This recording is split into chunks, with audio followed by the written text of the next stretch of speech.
Continuando então com o programa, vamos falar agora dos santos, né? Os santos da Santa Igreja Católica Apostólica Romana, de 14 de agosto a 20 de agosto. Na segunda-feira, foi dia 14, foi dia de São Maximiliano Maria Kolbe, mensageiro da paz no Holocausto. Rajmund Kolbe nasceu em Zunduszka Wola, Lodz, no centro da Polônia, em 8 de janeiro de 1894, e foi batizado no mesmo dia. A família mudou-se então para Pabianice, onde Raimund frequentou a escola primária.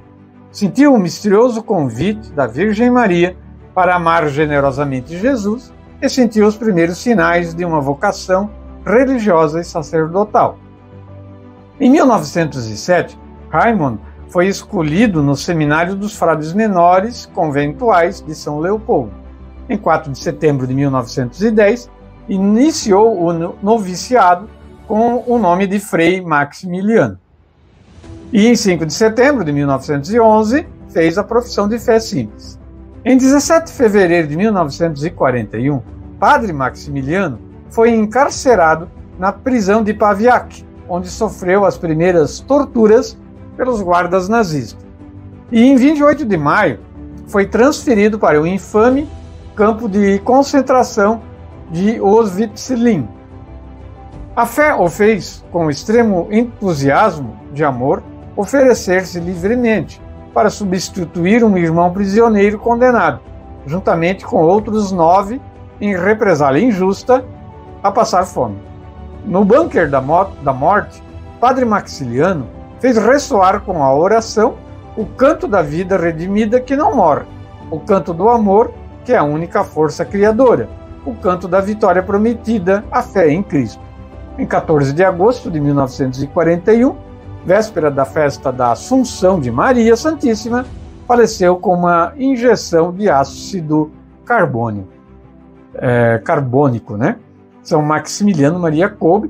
Ele, na verdade, aqui o nome do campo de concentração está em polonês, mas é Auschwitz, né, onde ele ficou preso. Ele passou 14 dias passando fome e não morreu. Então, para eles matarem ele, eles tiveram que dar uma injeção, né? Ele havia ficado no lugar de um pai de família, né? A história de São Maximiliano é muito bonita. Na terça-feira, 15 de agosto, Assunção de Nossa Senhora, um dogma de fé, e hoje a gente celebra, a igreja celebra no dia de hoje, a festa, né? A solenidade da Assunção de Nossa Senhora. Muito bem, a solenidade de Assunção da bem-aventurada Virgem Maria é celebrada no dia 15 de agosto desde o século V, com o significado de nascimento para o céu, ou, segundo a tradição bizantina, de dormição. Em Roma, essa festa era celebrada desde meados do século VII, mas foi preciso esperar até 1º de novembro de 1950, quando Pio XII proclamou o dogma da Assunção de Maria, elevada ao céu em corpo e alma. Maria encontra-se na glória de Deus. Ela alcançou a meta, onde um dia todos nós encontraremos. Eis porque hoje Maria é sinal de consolação e esperança, pois se ela, criatura como nós, conseguiu também chegar a essas graças, nós também conseguiremos.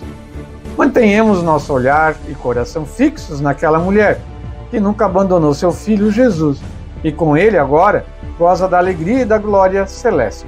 Confiemos em Maria, que ela nos ajude a percorrer o caminho da vida, reconhecendo as nossas grandes coisas que Deus faz em nós e em torno de nós, sendo capazes de engrandecê-lo com o canto da nossa existência. Sigamos o exemplo de Maria. 16 de agosto, quarta-feira, dia de Santo Estevão da Hungria, rei, diplomata e uma pessoa muito caridosa. Santo Estevão da Hungria nasceu por volta de 969 na região da Panônia, atual Hungria, área onde as tribos magiares, povos dominados pela Alemanha e França, se instalaram e conheceram o cristianismo. Este contato proporcionou que inúmeras pessoas fossem aos poucos se convertendo e abraçando a religião católica. Filho primogênito do Duque Geza, uma princesa católica, foi criado no seguimento de Cristo. Ao completar 10 anos de idade, foi batizado.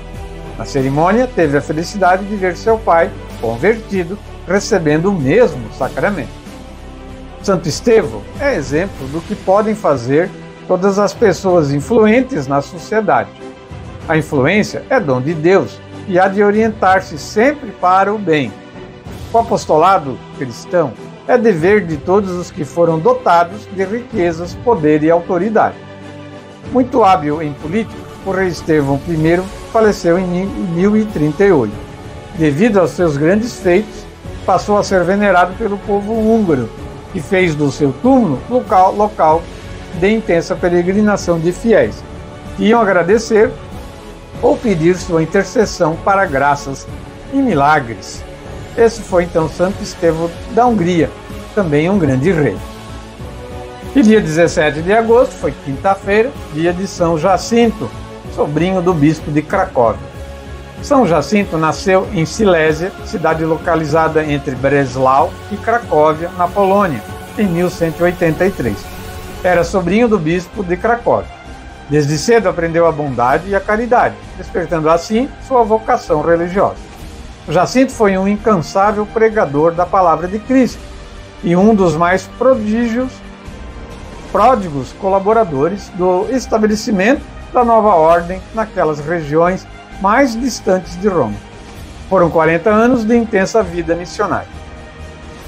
A festa de São Jacinto, o apóstolo da Polônia, era tradicionalmente celebrada um dia depois da sua morte.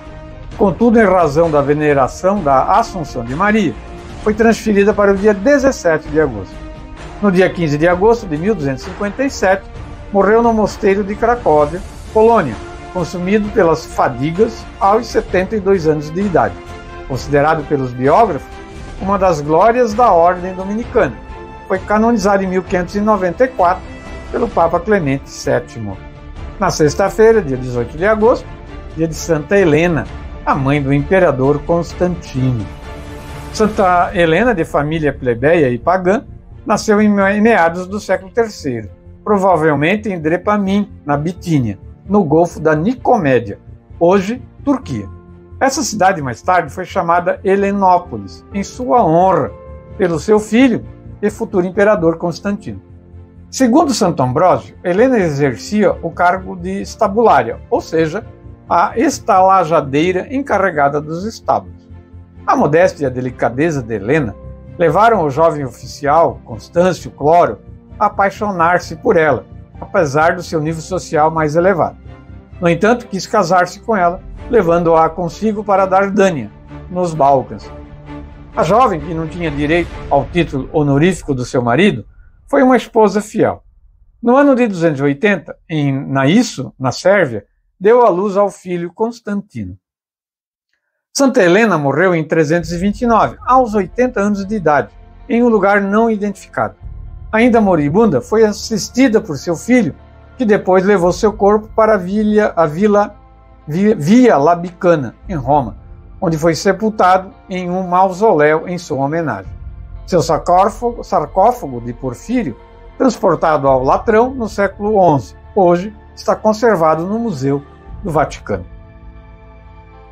No sábado, dia 19 de agosto, dia de São João Eudes, fundador da Congregação de Jesus e Maria. São João Eudes nasceu em 14 de novembro de 1601, século XVII, na pequena Vila Ry, no norte da França, em uma família de origem camponesa, profundamente religiosa. Em 1623, com o consentimento dos pais, foi para Paris, onde ingressou no oratório, sendo recebido pelo próprio fundador, o cardeal Pedro de Berulle. 2 anos depois, recebeu sua ordenação. Viajou por toda a França, brutalizada pela Guerra dos 30 Anos. Fundou a Congregação de Jesus e Maria, de cuja devoção foi um grande apóstolo. Movido pela consciência lúcida da grave necessidade de ajuda espiritual, na qual as almas se derramaram justamente por causa da inadequação de grande parte do clero. Assim, instituiu uma congregação dedicada especificamente à formação dos sacerdotes. Na cidade universitária de Caen, fundou seu primeiro seminário, uma experiência muito apreciada que logo se espalhou para outras dioceses. São João Eudes morreu em Caen, no norte da França, no dia 19 de agosto de 1680, deixando uma obra escrita de grande valor teológico, pela clareza e profundidade. Foi canonizado pelo Papa Pio XII em 1925. A festa de São João Eudes comemora-se no dia da sua morte. E hoje, domingo, dia 20 de agosto, dia de São Bernardo de Claraval, o doutor melifluo. São Bernardo de Claraval nasceu em 1090, em Fontaines, França. Aos 22 anos, após ter estudado gramática e retórica, entrou para um mosteiro fundado por Roberto de Molesmes, em Cité-Alpes, em latim Cistercium, do qual deriva o nome de Cisterciense. Alguns anos depois, fundou o mosteiro de Claraval, junto com 12 companheiros, entre os quais 4 irmãos, um tio e um primo. Pelo seu exemplo, muitos de seus parentes também escolheram a vida religiosa. Entre os escritos do abade cisterciense, há também um famoso elogio da ordem monacal militar dos Templários, fundada em 1119, por alguns cavaleiros sob a guia de Hugo de Payens, feudatário da região de Champagne e parente de Bernardo. No seu De Laude Novae Militia ad Militis Templi, descreve assim os cavaleiros do templo. São vestidos de modo simples e cobertos de pó, rosto queimado pelo sol e olhar orgulhoso e severo. Antes da batalha, armam-se interiormente com a força da fé. A sua única fé é a Deus. São os cavaleiros templários. São Bernardo escreveu a regra, dos cavaleiros templários. Bernardo morreu em 20 de agosto de 1153. Papa Alexandre III proclamou o santo em 1174. Pio XII dedicou-lhe uma encíclica intitulada Doctor Melifluo, que escorre mel, da qual recorda do modo particular essas palavras de Bernardo: Jesus é mel na boca, suave concerto aos ouvidos, júbilo ao coração. O doutor Melifluo, o último dos padres, mas não certamente inferior aos primeiros, escreveu o pontífice, se destacou por seus dotes de mente e de espírito, aos quais Deus acrescentou abundantes dons celestes, São Bernardo de Claraval, padroeiro dos Cavaleiros Templários. O texto de hoje é do site católico cançãonova.com. O santo do dia é uma resenha diária dos santos guardados na memória da Igreja. Histórias de mestres da vida cristã de todos os tempos, que como faróis luminosos orientam o nosso caminho. Aqui o programa traz resumido. Quem puder e quiser, pesquise sobre a vida dos santos. Você vai ver o que é servir a Deus com fé e amor. Vamos ouvir, para encerrar esse quadro de hoje, a música do Salmo da liturgia.